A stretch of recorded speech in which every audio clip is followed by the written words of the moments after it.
우리가 재개발을 투자할 때 가장 1순위, 최우선적으로 생각해야 되는 곳은 용산이라고 말씀드렸잖아요. 용산은 재개발에서 최상급지입니다. 그래서 누구든 용산을 가장 먼저 생각할 텐데, 용산이란 지역은 이미 재개발이 많이 진행되어 있는 지역들이 분포되어 있기 때문에 수익으로 할 수 있는 지역들이 사실 많이 남아있지 않다. 그리고 재개발 단계가 많이 진행되지 않은 초기 단계일지라도 수익으로 할 수 있는 지역들은 거의 없다라고 보시면 되는데요. 어떤 지역들은 내가 정말 돈이 있어도 못하는 지역들이 대부분입니다. 뭐 한남 1구역 같은 경우에도 실제 투자 금액이 8억, 9억, 10억이지만 그 안에 투자할 수 있는 물건이 없으면 투자를 못 하잖아요. 이런 일들이 용산이란 지역에서는 계속 벌어지고 있다는 점. 그렇지만 오늘 제가 찝어드릴 곳은 경리단길 인근 이태원동 일대에서 진행되고 있는 신속통합 추진구역에 투자를 하셔라 라는 부분입니다. 이 지역의 특장점 한번 살펴보시고 정말 이 지역이 내가 투자해도 좋은지 안 좋은지, 내가 원하는 입지인지 아닌지에 대한 부분들을 한번 판단해 보시기 바랍니다. 첫 번째는요, 경리단길 일대에서 진행되고 있는 신속통합 추진구역이거든요. 지도상으로 이 일대에서 현재 신속통합 후보지 구역계가 나와 있고요. 동의율은 현재 한 40% 정도 동의서가 거쳐 있습니다. 이 일대는요, 한남 뉴타운이 완성이 되었을 때 이 한남 뉴타운의 시세를 직접적으로 받을 수 있는 입지가 될 것 같고요. 그리고 가장 중요한 민족공원의 개발 호재를 누릴 수 있는 마지막 남은 재개발 투자 구역이다. 그리고 이 주변에서는요, 현재 분양가 1억 이상 넘어가는 파크사이드 호텔 아파트 공사 현장이 있거든요. 그래서 이 파크사이드 호텔의 분양의 성공이 이 일대의 분양가를 좌지우지할 것이라고 예상이 되는데 1억이 넘어간다 하더라도 민족공원의 개발 호재에 그런 가치가 있기 때문에 충분히 분양 완판이 될 수 있을 것 같다라는 예상이 되고요. 그래서 이 일대는 한남 뉴타운 그리고 민족공원의 개발 호재를 오롯이 받을 수 있는 지역이다. 그리고 현재도 동의서가 40% 정도 거쳐 있는 지역이기 때문에 재개발이 차근차근 진행되고 있다는 점이죠. 그래서 상당히 입지도 좋고 주변에 개발 호재도 많이 있지만 이 지역은 많은 분들이 우려하시는 점은 고도가 지대가 높기 때문에 완전 고바이기 때문에 사업성이 없다라고 말씀들을 하세요. 근데 이제 사업성을 한 가지 측면, 기존 세대수 대비 얼마만큼 세대수가 늘어나는지만 가지고 사업성을 판단한다고 하면 당연히 이 일대는 투자를 하면 안 되겠죠. 늘어나는 세대수가 많지 않기 때문에 기존 세대수 대비 얼마만큼 많은 세대수가 늘어나는지에 대한 판단도 중요하겠지만 내가 추가 분담금을 내서라도 그 이후에 지어지는 아파트의 가치가 내가 투자했었던 것 대비해서 몇 배 정도가 늘어나는지도 사업성의 가장 중요한 판단 요인이라고 생각이 되거든요. 일례로요, 압구정동 현대아파트가 재건축을 진행하고 있잖아요. 기존의 압구정동 현대아파트 같은 경우에 기존 세대수에 대비해서 얼마만큼 많이 늘어나는지 중요하진 않다라고 보고 있고요. 다만 걔네 그 지역에 살고 있는 사람들이 10억 이상을 투자하셔도 내가 재건축이 돼서 새로 지어지는 아파트의 가치가 100억이 넘어간다라고 판단하기 때문에 재건축의 사업성이 있다라고 얘기들 하거든요. 그만큼 재개발의 사업성을 판단할 때는 늘어나는 세대수도 중요하지만 내가 아파트가 되었을 때 그 아파트가 어느 정도 가격을 형성하는지도 상당히 중요하다. 그래서 첫 번째 재개발할 때 가장 중요한 거는 입지다라는 것도 가장 중요하게 강조하는 것입니다. 우선 최근에 신속통합 후보지로 선정된 지역이 있잖아요. 동호 1구역도 이 이태원동 일대와 비슷한 높이의 고를 가지고 있습니다. 그렇지만 그 일대에 동의율이 올라가고 신속통합 후보지로 선정이 되면서 부동산 가격이 얼마만큼 올라갔는지도 한번 살펴보실 필요가 있고요. 바로 남쪽 하단부에 위치하고 있는 한남 1구역도요. 원래 여기는 상권이 발달되어 있기 때문에 정비구역까지 해제됐던 지역이잖아요. 그런 지역이 이런 이제 반대하는 구역들 제외하고 동의율이 점차 올라가면서 가격이 상승된 부분을 확인할 수가 있었는데요. 이 일대 예를 들어서 50%대 동의율이 굉장히 낮았을 때는 5억, 6억대도 할 수 있는 물건들이 많이 있었거든요. 그런데 동의율 70% 넘어가면서 신속통합 후보지 신청이 되면서 최근에 거래됐던 금액들은 한 8억에서 9억 이상 있었어야 됐고요. 최근에는 그 물건조차도 없기 때문에 투자를 못하는 상황이 발생되고 있습니다. 그래서 용산이라는 지역 그리고 민족공원 주변에 있는 지역들은 그만큼 동의율이 올라갈수록 재개발 단계가 진행되지 않는다 하더라도 현수막이 걸리고 동의율이 올라갈수록 그만큼 가치 상승, 부동산의 가치 상승은 이루어질 수밖에 없는 지역이다. 그리고 요 이태원동 일대는요, 현재 세대수가 한 700에서 한 750명 정도 되거든요. 그리고 예상되는 세대수도 한 1300에서 1400세대 정도 됩니다. 그렇기 때문에 늘어나는 세대수가 그래도 일정 수준 이상이 되기 때문에 재개발 진행할 수 있는 가능성은 충분하고 이 지역이 가지고 있는 부동산의 가치도 상당하기 때문에 재개발 투자로서는 우선적으로 고려해야 되는 지역이라고 생각하고요. 입지만 놓고 봤을 때는 동호암동 일대의 그런 지역보다 이태원동이 가지고 있는 입지적 가치가 훨씬 더 좋다. 왜냐하면 반포대교를 통해서 바로 직접적으로 강남으로 연결될 수 있는 부분들이 있기 때문에 충분히 동호암에 그 이상 가는 그런 가치를 가지고 있는 지역이 이 이태원동 일대다라고 보시면 될 것 같습니다. 입지적인 가치만 놓고 본다면요, 이 일대가 동호암동이잖아요. 최근에 신속도화 후보지로 선정된 지역이 이 일대가 동호암 1구역, 최근에 신속도화 후보지 신청이 들어간 곳이 여기 이제 3구역이 되겠는데요. 이 동호암동 일대하고 이태원동 일대하고의 지리적 가치만, 입지적인 가치만 놓고 보면 동호암동보다는 이 이태원동의 입지적인 가치가 훨씬 뛰어나다. 왜냐하면 이 도로를 통해서 직접적으로 강남의 접근성이 굉장히 뛰어나고요. 이 동호암동 일대에서 메인 도로로 나오기 위해서는 이쪽을 통해서 나온다거나 이쪽을 통해서 나올 수밖에 없기 때문에 입지적인 특징에서는 이태원동이 훨씬 뛰어나다. 그래서 이 일대의 동의율이 올라가면 이 일대는 동호암보다 더 높은 가치를 가질 수밖에 없다는 점도 아실 수 있을 것 같습니다. 집 사면 흥하리. 두 번째로 말씀드릴 지역은 효창동입니다. 효창동은 지도에서 보시면요, 왼쪽으로는 효창공원 역세권 시프트를 하고 있고요. 오른쪽으로는 이제 원효로 1가 역세권 시프트를 하고 있고요.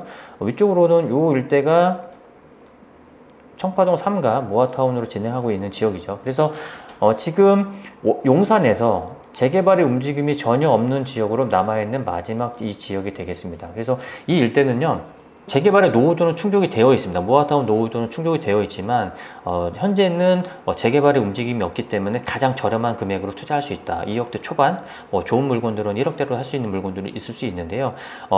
용산이라는 지역에 2억대 초반, 1억대 후반으로 투자할 수 있는 마지막 남은 지역이다. 추진위가 들어간다는 얘기들이 나오고 있거든요. 추진위가 개소가 되고 모아타운 동의서를 걷는다는 현수막이 붙는다라고 하면 지금 2억대 초반의 이 투자 금액들은 당연히 2억 중반, 2억 후반으로 빠르게 올라갈 수 있는 지역이다. 그래서 이런 지역들은 서둘러서 결정을 하셔라. 그렇지만 중요한 부분은 시간이 조금 걸릴 수 있다라고 판단하시고 투자를 하셔야 되고요. 소액으로 장기적으로 보고 투자를 하셔라 말씀드리고 싶고, 가급적 젊으신 분들이 용산이란 지역을 선점하고 싶다라고 하시면 효창동 일대를 투자하시는 것도 좋은 방법이 될 것 같습니다.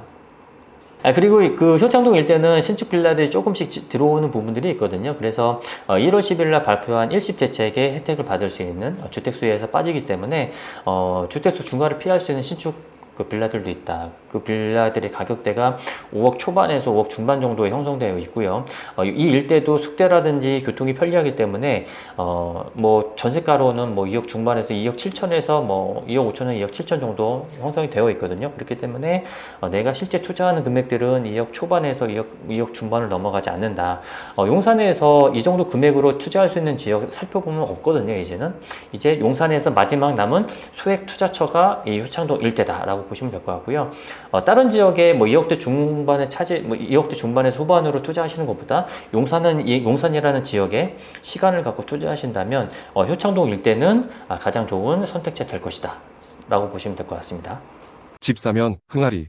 이 일대는 현재 공공재개발로 선정이 되어 있지만 21년도에 선정된 이후로 지금까지 진행된 단계가 하나도 없습니다. 3년이 되는 기간 동안 LH에서는 진행된 게 아무것도 없고요. 최근에 확인해 본 결과 곧 이제 하반기에 주민 설명회를 하겠다, 준비하고 있다라고만 대답을 하고 있습니다. 그러면 그 주민 설명회를 하고 주민들의 동의서를 걷어서 그 다음 단계로 넘어가야 된다는 얘기인데, 그동안 주민들이 겪는 피해, 내 재산권 행사도 제대로 하지 못한 피해들은 절대 보상이 안 되는 거군요. 그런 와중에 이 일대에 소유하고 계신 분들, 공공재개발을 반대하시는 분들은 공공재개발 반대를 위한 동의서를 걷고 계시고, 특히나 주민 설명회도 별도로 개최한다고 하고 있거든요. 그렇게 보면 주민들이 나서서 공공재개발을 철회를 위한 움직임들이 있는 지역이고, 이 안에 있는 부동산의 세부 내역을 보면 단독 다가구 주택의 비율이 한 70% 이상 되는 지역이고요. 다세대 빌라가 차지하고 있는 토지 면적 비율이 30% 미만이 되거든요. 공공재개발이 진행되기 위해서는 토지 등 소유자의 67% 이상, 그리고 토지 면적의 50% 이상의 동의서를 거둬야 그 다음 단계로 진행이 되게 되어 있습니다. 그렇지만 토지 면적의 그 동의율이 높지가 않기 때문에 그 다음 단계를 넘어가지 않는다라고 보시면 될 것 같아요. 그렇지만 이 금싸라기 같은 이 일대에 부동산을 가지고 계신 분들이 어느 누가 공공재개발을 하려고 하겠습니까? 공공재개발을 하게 되면 이 일대 가지고 계신 부동산은 수용이 되는 거고요. 부동산을 가지고 계신 분들은 조합원 자격을 얻는 게 아니고 특별 분양권자가 됩니다. 그리고 특별 분양권을 이 일대 부동산을 가지고 계신 분들한테 분양을 하고 나머지 분들의 50%를 공공임대주택으로 공급하게 되어 있거든요.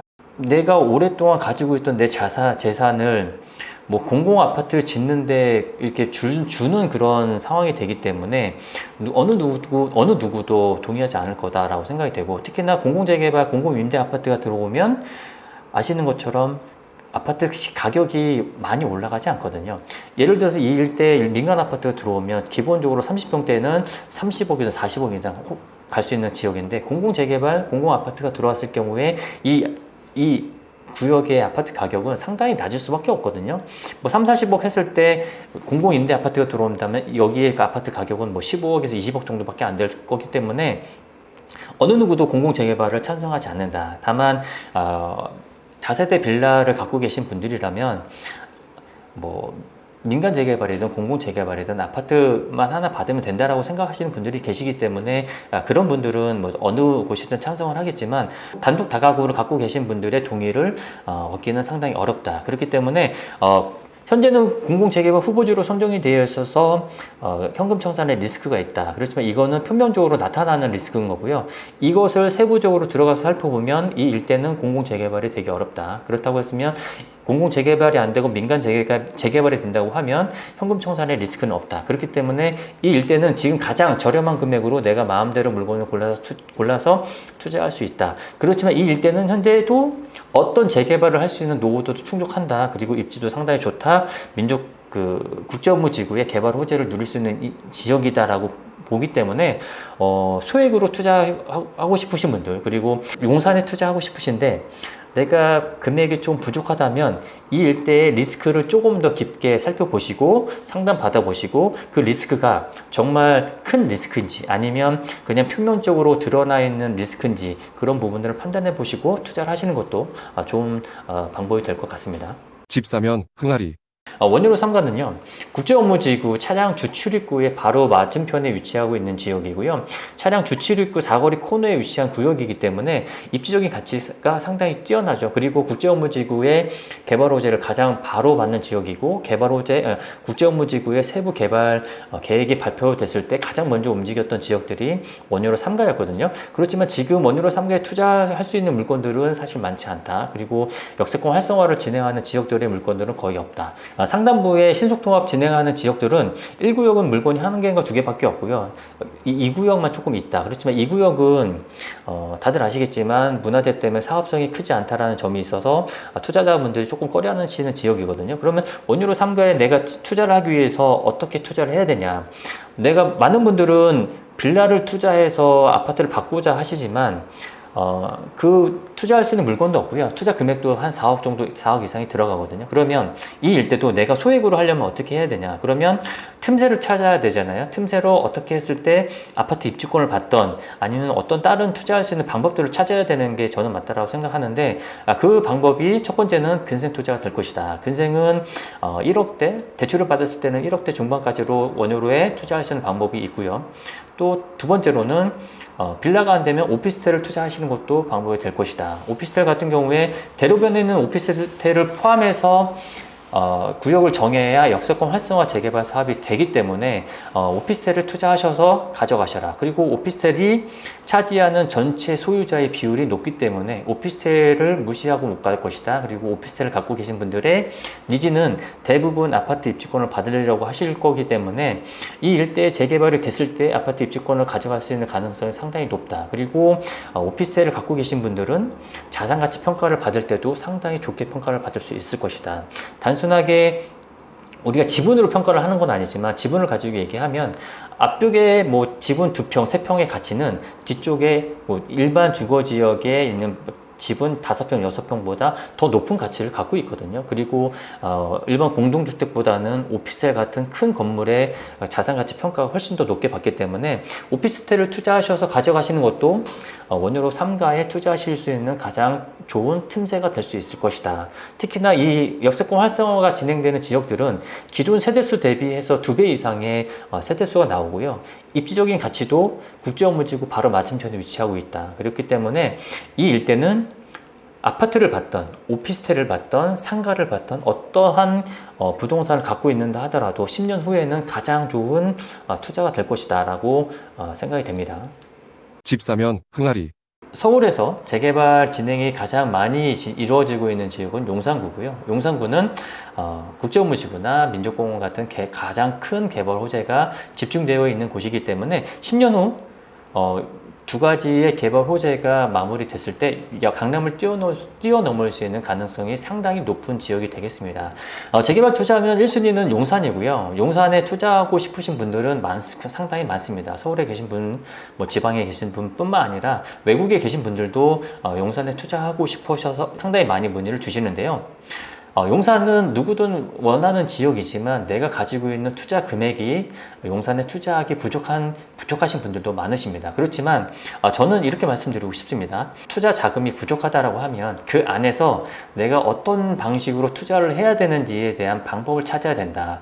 그런 방법이 아까 말씀드렸던 공공재개발의 리스크를 한 번 더 공부해서 이 리스크가 진짜 있는지 없는지 판단해 보셔야 되는 거고요. 원효로의 근생 투자가 얼마만큼 큰 혜택이 될 수 있는지에 대한 부분들도 조금만 더 깊게 남들이 아는 것보다 하나, 2개 더 알면 그 리스크는 사실 리스크가 아닌 게 되거든요. 그만큼 재개발은 많이 공부하고 경험하고 상담하시는 분들이 좋은 투자할 수 있다고 생각하고요. 언제든지 이런 부분들에 대해서 궁금하시면 언제든지 연락 주시면 자세하게 상담 드리도록 하겠습니다. 감사합니다.